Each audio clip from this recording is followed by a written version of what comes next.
Welcome to the deep dive. Today, we've got some really interesting resources you sent in, all about describing people in English, Mm-hmm. covering appearance, personality, first impressions, the whole package. Yeah, it's a great topic.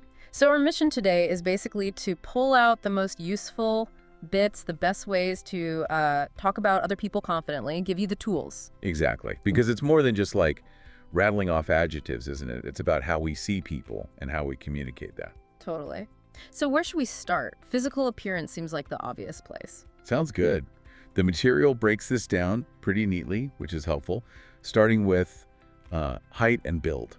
Right, like you might say someone is tall and slim or maybe short and curvy. Big difference already. Or muscular build versus just, average height. These words immediately create an image. They really do. It sets the scene, kind of. Mm-hmm. And then you layer on specifics. Hair and eyes are next, usually. Yeah, like short black hair, maybe long blonde hair or curly brown hair. Yeah. That's more detail. And eye colors, blue eyes, brown eyes. Simple stuff, but it makes the description clearer. And skin tone. The resources mention using respectful terms, which is important.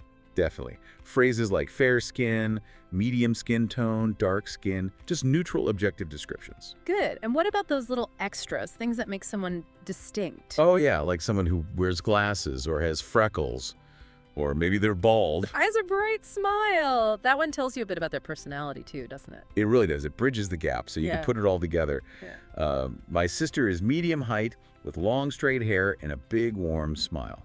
Nice example. You get a real feel for her. Okay, let's move on. Personality. This feels, well, a bit more complex. It definitely is. We're going beyond just what we see. The sources talked about positive traits, neutral ones, and less positive ones too. Okay, positives first. Things like friendly and outgoing. Yeah, or kind and thoughtful. Maybe someone's super funny or they come across as confident and independent. The good stuff. But life isn't all positive, right? What about the neutral or let's say realistic descriptions? Mm-hmm. Like someone who's a bit quiet but really smart. Or maybe shy around new people. Or even serious but honest adds a layer of realism, I think. Totally. And then, if you have to mention something less positive, the key is being tactful. Right, like saying someone can be a little impatient sometimes. Exactly. Or kind of bothy when she's stressed. It's softer, more situational. That makes sense. Oh, and the sources mention those funny labels too. Huh, yeah. Like calling someone the clown of the group. Or the mom friend. You instantly know what they mean. You do. It packs a lot of meaning into a short phrase. So, a quick example.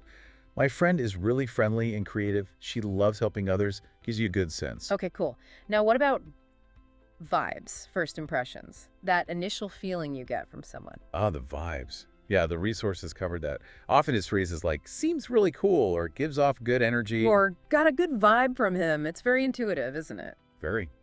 Or just seems chill and easygoing. Captures that immediate feeling. And there were some slightly more advanced ways to put it. Yeah, things like, comes across as confident but humble. Yeah. Or describing someone as having a strong presence. A bit more analytical, maybe. Right. And it's important to remember these aren't set in stone, right? First impressions can change. Absolutely. The example given was perfect. When I met him, he seemed quiet. But after talking, I saw he was really funny. People reveal more over time. Definitely. So if we want to ask about someone, what are some good questions? The sources had simple, direct ones like, what does she look like for appearance? Makes sense. And for personality. What kind of person is he? Or maybe more specific, is he friendly? And I liked what she liked to be around. That covers the vibe too. Exactly. Practical questions. Yeah. And, it's also useful to be able to describe yourself. Oh, good point. Yeah, being able to say, I'm pretty tall and wear glasses. Or people say I'm calm and creative. Or even just, I think I'm a good listener. Self-awareness is helpful. So maybe a quick challenge for listeners. How would you describe yourself in, say, 2 lines? Nice one. Makes you think. So, quick recap. We've covered describing looks, height, hair, features. We've talked personality, positive, neutral, handling the tricky bits, and those all-important vibes and first impressions. Plus, how to ask about others and even a bit on describing ourselves. You've got a much bigger toolkit now. Hopefully, the idea is to move beyond basic descriptions and get a bit more nuanced, right? Exactly. It's about deeper understanding and connection, really. not just listing facts. Well put. So as we wrap up, maybe a final thought for our listeners to chew on. How can getting better at describing people actually enhance your interactions day to day? Hmm. That's a good question. It's not just about having the words, but about paying closer attention, maybe. Noticing more about the people you meet. I like that. It's about observation as much as vocabulary. Thanks for diving deep with me today. My pleasure. Great discussion.